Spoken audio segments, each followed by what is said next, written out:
సిద్దిపేట జిల్లా వర్గల్ మండలం నాచారం గుట్టలోని శ్రీ లక్ష్మీ నరసింహస్వామి దేవస్థానం వద్ద గిరి ప్రదక్షిణ ఘనంగా జరిగింది. భారీగా తరలివచ్చిన భక్తులు నారసింహ నామస్మరణతో ముందుకు సాగారు.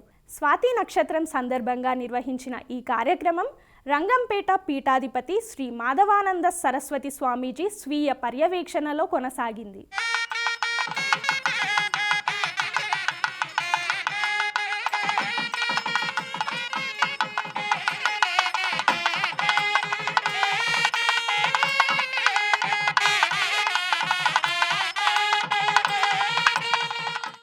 ఆపదలో ఉన్నాన్ని ఏ విధంగా ఆదుకోవాలో నిరూపించి చూపించినటువంటి వాడు నృసింహస్వామి.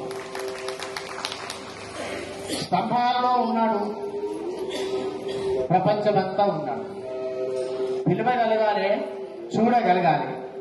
దానికోసం మనం ప్రదక్షిణ చేస్తున్నాం. పోయినసారి కూడా అనుకున్నాం ప్రదక్షిణ చేస్తే ఏం వస్తుంది అంటే ఏమీ రాదు. మళ్ళీ కూడా చెప్తున్నాం, ఏమీ రాదు, పోతుంది కదా. పదే పదే పరిపూజకేభ్యః సద్యోశ్వమేధాది ఫలం దదాసి తాం సర్వపాపక్షేహేనుభూతాం ప్రదక్షిణైస్త్వాం పరితః కరోమి అంటారు.